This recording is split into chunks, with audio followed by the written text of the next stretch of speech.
حي على الفلاح.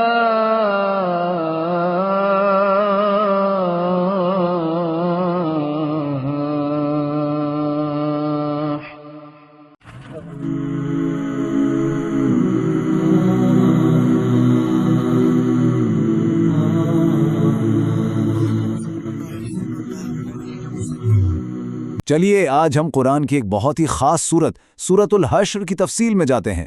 یہ سورت صرف ایک تاریخی واقعہ بیان نہیں کرتی، بلکہ اس میں فتح، شکست، لالچ اور قربانی کے گہرے اسباق چھپے ہوئے ہیں۔ یہ تفسیر شروع ہی ایک زبردست وعدے سے ہوتی ہے کہ اللہ کے رسولوں کے لیے حتمی فتح اور ان کے مخالفین کے لیے ذلت یہ طے ہے۔ لیکن سوال یہ ہے کہ اتنا بڑا دعویٰ، اس کا ثبوت کیا ہے؟ چلے دیکھتے ہیں وہ تاریخی واقعہ جسے اس کی دلیل کے طور پر پیش کیا جاتا ہے۔ تو سب سے پہلے ہم اس مرکزی تاریخی واقعے پر فوکس کریں گے، یعنی بنو نذیر قبیلے کی کہانی۔ چلیں ذرا اس ٹائم لائن کو دیکھتے ہیں کہ یہ سب آخر ہوا کیسے۔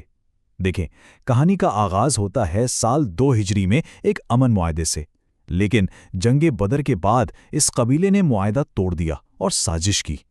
پھر جب انہیں علاقہ چھوڑنے کا حکم دیا گیا تو انہوں نے انکار کر دیا، جس کے نتیجے میں سال 4 ہجری میں ان کے قلعوں کا محاصرہ کیا گیا۔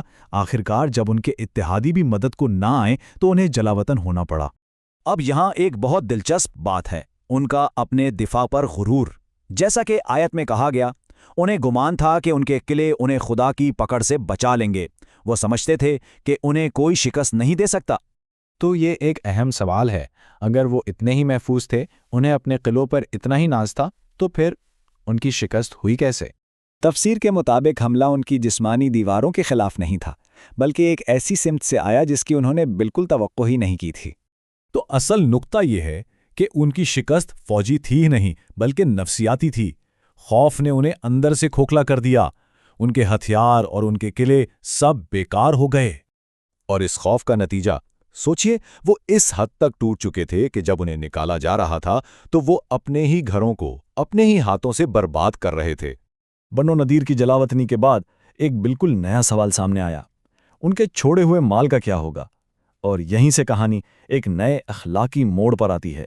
تو اس حصے کا جو مرکزی مسئلہ تھا وہ یہ تھا کہ پیچھے رہ جانے والے اثاثے انہیں کیسے تقسیم کیا جائے گا، اور اسی بات پر اختلاف کھڑا ہو گیا۔ یہاں ایک بنیادی اصطلاح فی کو سمجھنا بہت ضروری ہے۔ تفسیر بتاتی ہے کہ یہ جنگ میں جیتے گئے مال غنیمت سے مختلف ہے۔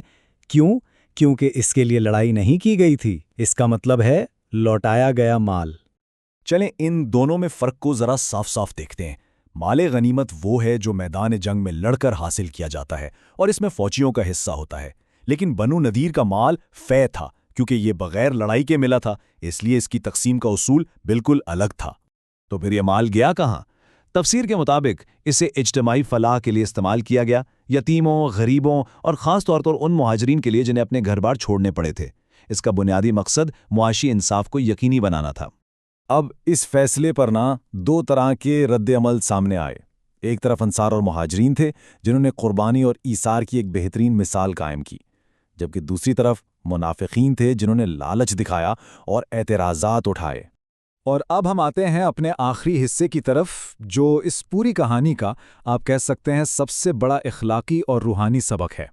تفسیر میں اس تاریخی واقعے کو ایک ایسے سبق کے طور پر پیش کیا گیا ہے جس کا مقصد ایمان کو مضبوط کرنا اور شکوک و شبہات کو دور کرنا ہے۔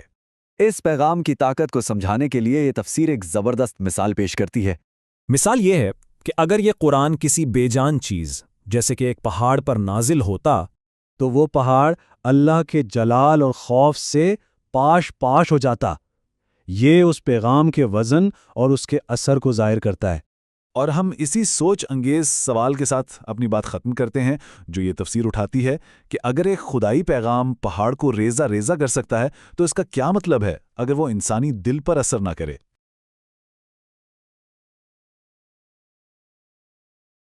امام مالک رحمہ اللہ تعالی کا قول ہے، دنیا میں کوئی ایسا شخص نہیں ہے کہ جس سے اختلاف نہ ہو سکے سوائے آپ صلی اللہ علیہ وآلہ وسلم کے۔